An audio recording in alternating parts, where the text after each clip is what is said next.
안녕하세요. 모두가 사는 교회 올리브교회 박종범 목사입니다. 오늘도 하나님의 은혜와 평강이 우리 주 예수 그리스도 안에서 저와 우리 모두에게 넘쳐나길 주의 이름으로 축복합니다.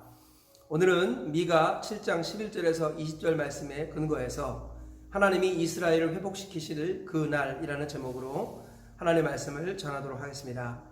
오늘은 미가서 마지막 부분이 되겠습니다. 미가 선지자는 이사야 선지자와 동시대에 활동했던 사람이었습니다.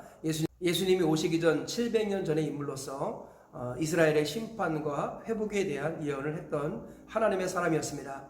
오늘 미가서를 마무리하면서 오늘 우리에게 주신 하나님의 말씀이 우리 모두의 음성에 오늘 미가서를 마무리하면서 오늘 말씀을 통해서 얻을 수 있는 교훈을 발견하시고 하나님의 음성으로 들으시는 저 우리 모두가 되시기를 주의 이름으로 축복합니다. 첫째로 이스라엘의 성벽을 건축하는 날 지경이 넓혀질 것이다 라고 말씀합니다. 오늘 보면 11절 이하에 이렇게 말씀하죠. 내 성벽을 건축하는 날 곧 그 날에는 지경이 넓혀질 것이라. 그 날에는 아수르에서 애굽 성읍들까지 애굽에서 강까지 이 바다에서 저 바다까지 이 산에서 저 산까지의 사람들이 내게로 돌아올 것이나 그 땅은 그 주민의 행위의 열매로 말미암아 황폐하리로다. 네, 하나님께서 이스라엘이 회복될 것이고 그때 성벽을 세울 것이다 라고 말씀하시며 그때 성벽을 세울 때 이스라엘의 지경이 넓혀질 것이고 그리고 주변에 하나님을 대적했던 나라들은 황폐하여질 것이다 라고 말씀하고 있습니다. 둘째로 애굽에서 나오던 날같이 큰 이적을 베푸실 것이다 라고 말씀하고 있습니다. 14절 이하에 이렇게 말씀합니다. 원하건대 주는 주의 지팡이로 주의 백성 곧 갈멜 속 삼림에 홀로 거주하는 주의 기업의 양떼를 먹이시되 그들을 옛날같이 바산과 길르앗에서 먹이시옵소서. 이르시되 내가 애굽 땅에서 나오던 날과 같이 내가 그들에게 이적을 보이리라 하셨느니라. 네, 하나님께서 이스라엘을 포로에서 돌이키실 때 그때 마치 애굽에서 나오던 날과 같이 큰 기적을 베풀 것을 미가 선지자의 간구에 응답하심으로 말씀하십니다. 셋째로 주와 같으시니 어디 있으리까 라는 감탄과 고백으로 미가 선지자가 예언을 마무리하고 있습니다. 18절 이하를 보시면 주와 같으시니 어디 있으리까. 주께서는 죄악과 그 기업의 남은 자의 허물을 사유하시며 인애를 기뻐하심으로 진노를 오래 품지 아니하시나이다. 다시 우리를 불쌍히 여기셔서 우리의 죄악을 발로 밟으시고 우리의 모든 죄를 깊은 바다에 던지시리이다. 주께서 옛적에 우리 조상들에게 맹세하신 대로 야곱에게 성실을 베푸시며 아브라함에게 인애를 더하시리이다. 네, 미가 선지자는 지금 하나님의 큰 사랑과 은혜에 감사하며 감탄하고 있습니다. 비록 이스라엘은 조만간에 멸망할 것입니다. 그럼에도 불구하고 하나님의 인애와 사랑은 끊어지지 않지요. 하나님께서 조상들에게 약속하신 대로 이스라엘을 포로에서 돌아오게 하실 것이고 그때 열국의 수많은 나라들이 보고 감탄할 것이며 하나님께로 돌아올 것이다 이렇게 말씀하고 있습니다. 하나님 같은 분이 어디 있으리까. 이렇게 아름답게 마무리되는 이 미가서의 말씀을 통해서 우리가 얻을 수 있는 교훈을 살펴보도록 하겠습니다. 첫째로 성경을 해석할 때 삼중 예언을 염두에 두어야 한다는 것입니다. 오늘 본문 말씀을 문자적으로 역사적으로 해석하면 성취되지 않았다라는 것을 알 수 있습니다.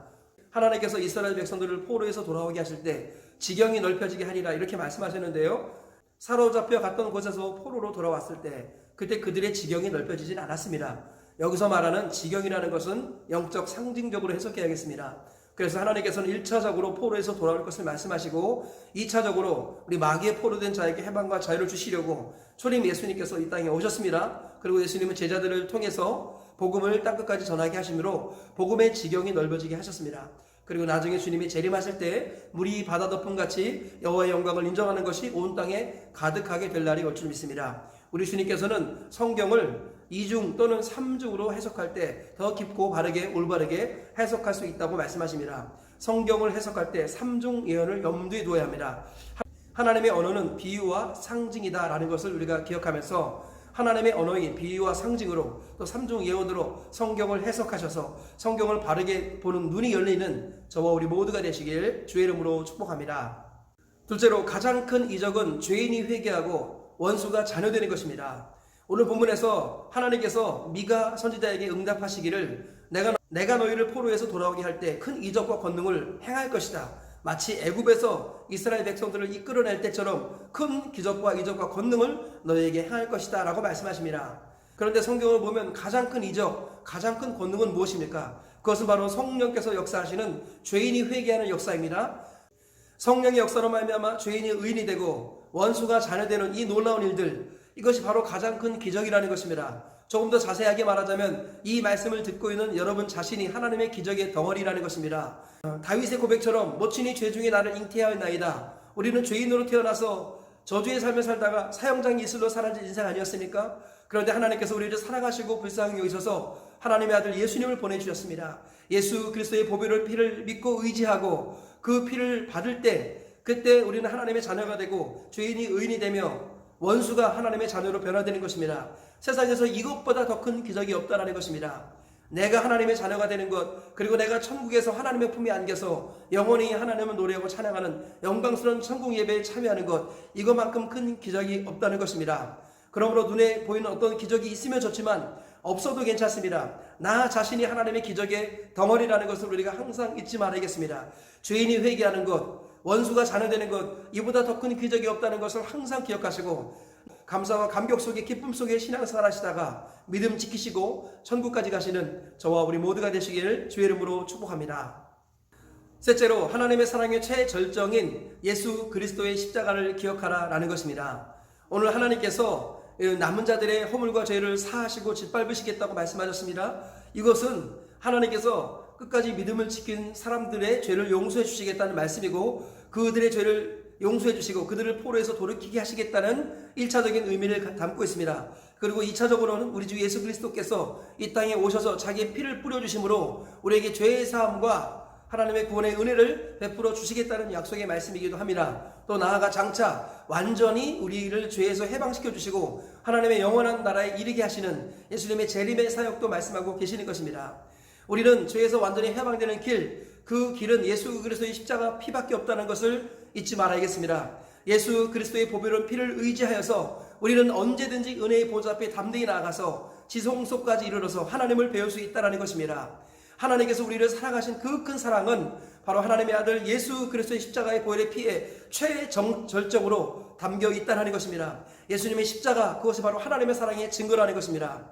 우리가 아직 연약할 때 기약대로 그리스도께서 경건하지 않은 자를 위하여 죽으셨도다. 의인을 위하여 죽는 자가 쉽지 않고 선인을 위하여 용감히 죽는 자가 혹 있거니와, 우리가 아직 죄인 되었을 때 그리스도께서 우리를 위하여 죽으심으로 하나님께서 우리에게 대한 자기의 사랑을 확증하셨느니라. 하나님은 우리를 이처럼 사랑하셔서 하나님의 아들 예수님을 이 땅에 보내주셨습니다. 그리고 예수님은 의인을 위하여 죽은 것이 아니라 선인을 위하여 희생한 것이 아니라 나와 같은 여전한 죄인을 위해서 자기 몸을 주셨습니다. 그리고 하나님 앞에 영단번의 제사를 치르시고 십자가에 못 박혀 죽으셨지만 다시 살아나셨습니다. 그래서 우리의 죄를 용서해 주시고 우리를 하나님의 자녀로 삼으시고자 십자가에서 죽으시고 부활하신 것입니다. 이것은 우리를 향한 하나님의 사랑의 확실한 증거라고 성경이 말씀하고 있습니다. 오늘 이 말씀은 멀리서 예수 그리스도의 보배로운 피를 바라보고 있는 것입니다. 우리를 구원하시는 예수 그리스도의 십자가의 보혈의 피, 그것을 오늘 본문에서 말씀하고 있는 것입니다.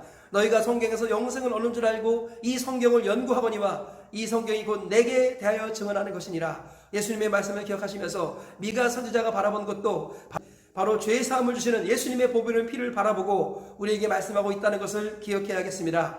우리는 하나님의 사랑의 최절정인 예수 그리스도의 십자가를 항상 묵상하며 십자가 은혜에 감사하며 감격하면서 십자가 복음을 전하는 하나님의 사람으로 세워져야 할 줄 믿습니다. 저와 우리 모두가 오늘 하루 이 말씀 붙들고 살면서 예수님의 보배로운 피를 의지하고 그 보배로운 피의 은혜를 전하는 하나님의 사람들 되시고 땅끝까지 이르러 주님의 증인으로 살다가 하나님 품에 이르시는 우리 모두가 되시길 주의 이름으로 축복합니다.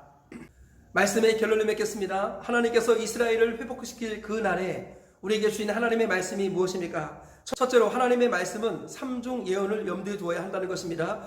삼중 예언을 항상 염두에 두며 비유와 상징으로 성경을 해석할 때 성경을 보는 눈이 바르게 열리는 줄 믿습니다. 둘째로 가장 큰 기적은 나와 같은 죄인이 구원받아 하나님의 자녀가 된 것이다 라는 것입니다. 셋째로 우리의 모든 죄와 허물을 사해 주신 예수님의 십자가, 그것이 바로 하나님의 사랑의 최절정이고 확증이라는 것입니다.